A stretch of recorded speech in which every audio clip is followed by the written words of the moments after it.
আসসালামু আলাইকুম। সুপ্রিয় শিক্ষার্থীবৃন্দ, আজকের ক্লাসের মধ্যে আমরা ভয়েস চেঞ্জ সম্পর্কে ডিসকাস করবো। ঠিক আছে, এখানের মধ্যে কিছু এক্সাম্পল আমি দিয়েছি অ্যাক্টিভ ভয়েসের, সবগুলো আমরা প্যাসিভ ভয়েসে রূপান্তর করতে হবে। তো যারা এখন আমাদের ইউটিউব চ্যানেলের মধ্যে নতুন, তারা দ্রুত সাবস্ক্রাইব করে নিবে যাতে সহজে আপনারা ক্লাসের ভিডিওগুলো পেতে পারেন। ঠিক আছে, দেখো প্রথম যে এক্সাম্পলটা আমি লিখছি, আই অ্যাকসেপ্টেড দ্য ইনভাইটেশন।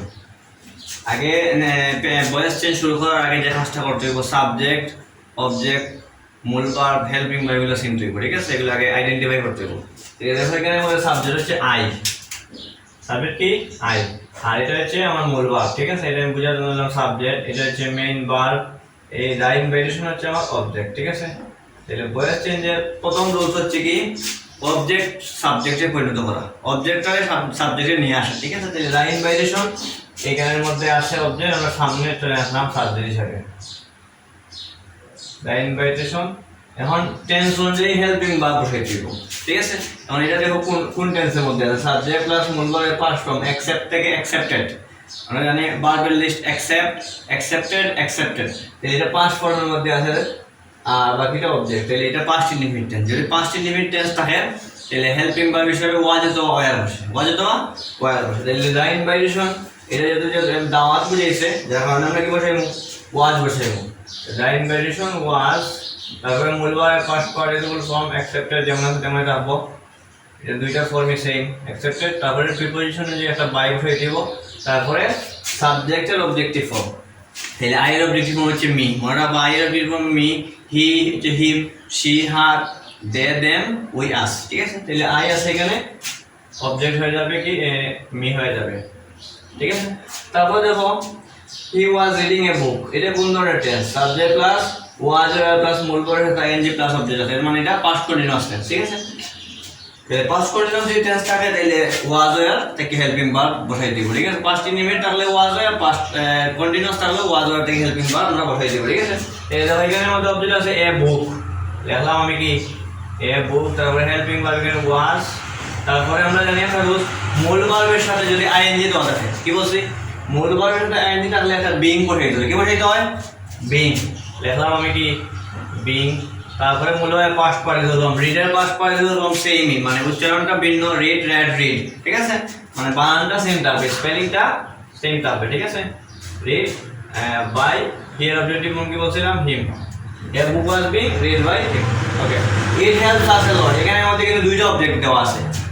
এখানে ইট হচ্ছে সাবজেক্ট, হেল্প হয়েছে মূল ভার্ব, আর আস একটা অবজেক্ট, এ লট একটা অবজেক্ট। আমরা যে কোনো একটা অবজেক্টের সামনে আনবো। যদি আমরা আসটা, এটা আবার প্রেজেন্ট ইনডিফিনিট, সাবজেক্ট প্লাস মূল verb present form plus object, এটা প্রেজেন্ট ইনডিফিনিট। যদি প্রেজেন্ট ইনডিফিনিট টেন্স থাকে তাহলে হেল্পিং ভার্ব হিসাবে এম ইজ আর থেকে যে কোনো একটারে আনতে হবে। তাহলে যেহেতু আমরা আস এখানের মধ্যে আছে, তাহলে আসটা অবজেক্ট আছে, সাবজেক্ট আনলে কি হয়ে যাবে, সাবজেক্ট হয়ে উই হয়ে যাবে। তাহলে এটা যেহেতু প্রেজেন্ট ইনডিফিনিট টেন্স, তাহলে এম ইজ আর থেকে কি বসাইমু, আর বসাইমু, কারণ উই হচ্ছে সাবজেক্টের প্লুরাল ফর্ম। যদি প্লুরাল ফর্ম থাকে আর বসে, তাহলে উই আর। তারপরে হেল্পের পাস্ট পার্টিসিপল ফর্ম হচ্ছে হেল্প, উই আর হেল্প।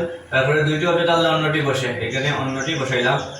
তারপরে প্রিপোজিশন যদি বাই, তারপরে এটা ইট যেমন আছে তেমন থাকবে। যদি ব্যক্তি থাকে আই থাকলে মি হয়, হি থাকলে হিম হয়, সি থাকলে হার হয়, যে থাকলে দেম হয়, উই থাকলে আস হয়। আর অন্য কোনো যদি স্পেসিফিক কোনো ব্যক্তির নাম বা ইট থাকে তাহলে যেমন আছে তেমনই থাকবো। ঠিক আছে, এখানে দেখো দা প্রিন্সিপাল টিচার্স ইংলিশ, মানে প্রিন্সিপাল অধ্যক্ষ মহোদয় আমাদেরকে বাংলা শিক্ষা দেন। ঠিক আছে, এটাও ইনডিফিনিট টেন্স, সাবজেক্ট প্লাস মূল verb present form plus object. এখানে subject third person singular number, যার কারণে টিচারের সাথে ইএস যুক্ত হয়েছে। আমরা জানি কি সাবজেক্ট যখন থার্ড পারসন সিঙ্গুলার নাম্বার হয় তখন মূল ভার্বের সাথে এস অথবা ইএস যুক্ত হয়। ঠিক আছে, তাহলে এখানে আসটা একটা অবজেক্ট, বাংলা একটা অবজেক্ট, দুইটা অবজেক্ট কোনো একটা সামনে আনতে পারবো। তাহলে আসটা যদি সামনে উই হয়ে দিব, তাহলে এটা প্রেজেন্ট ইনডিফিনিট টেন্স, যার কারণে কি আর হইব হেল্পিং ভার্ব।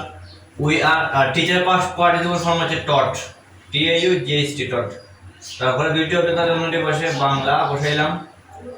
তারপরে প্রিপোজিশন অনুযায়ী বাই, সাবজেক্ট হচ্ছে দ্য প্রিন্সিপাল। ঠিক আছে, তারপর দেখো I had written the poem, এটা কোন ধরনের tense, subject plus had plus B3 মূল ভার্বের past participle form plus object. এটা এর মানে এটা পাস্ট পারফেক্ট টেন্স। ঠিক আছে, পাস্ট পারফেক্ট টেন্স কি হবে, সাবজেক্ট প্লাস হেড প্লাস মূল ভার্বের পাস্ট পার্টিসিপল প্লাস অবজেক্ট যদি থাকে তাহলে এটা পাস্ট পারফেক্ট টেন্স জানি আমরা। তাহলে যদি পাস্ট পারফেক্ট টেন্স থাকে তাহলে শুধুমাত্র হেল্পিং ভার্ব হিসেবে হেড বসে, আর প্রেজেন্ট পারফেক্ট থাকলে হ্যাভ অথবা হ্যাজ বসে। মনে রাখবা যদি পাস্ট পারফেক্ট থাকে শুধুমাত্র হেড বসাই আমাদের এখানে মধ্যে সাবজেক্ট হচ্ছে আই, হেড হচ্ছে হেল্পিং ভার্ব, রিটেন হচ্ছে কি মূল ভার্ব, আর ডাব্লিউ এম হচ্ছে অবজেক্ট। এই অবজেক্টটা প্রথমে সামনে আনলাম ডাব্লিউ এম, ঠিক আছে। তারপরে হেড, যেহেতু এখানে হেল্পিং ভার্ব হেড দেওয়া আছে, আগেই বলছিলাম এটা পাস্ট পারফেক্ট টেন্সের মধ্যে আছে, যার কারণে হেড বসাই দিব। আর একটা রুলস হচ্ছে কি যদি হ্যাভ হ্যাজ হেড থাকে একটা বিন লিখতে হয় এক্সট্রা করে, যদি হ্যাভ হ্যাজ হেড থাকে এটা রুলস, হ্যাভ হ্যাজ হেড থাকলে কি বসাইতে হয়, বিন বসাইতে হয়। তাহলে হেড যেহেতু আছে এখানে একটা বিন লাগাই দেবো। তারপরে বলবারে পাস্ট পার্টিসিপল ফর্ম হচ্ছে রিটেন, তারপরে প্রিপোজিশন বাই, তারপরে আই এর ফর্ম কি মি। আশা করি সবাই বুঝতে পারছো। যদি না বুঝে তাহলে একান্তভাবে তোমরা কমেন্ট সেকশনে বলবা, আর আমাদের চ্যানেলে সাবস্ক্রাইব করে রাখবা, আর লাইক কমেন্ট করবা। সবাই কমেন্টে বলবা যে মানে কোন কোন টপিক্সের সমস্যা, ঠিক আছে। আশা করি আমরা এগুলোর সমাধান করবো। সবাই ভালো থাকো, সুস্থ থাকো, আসসালামু আলাইকুম।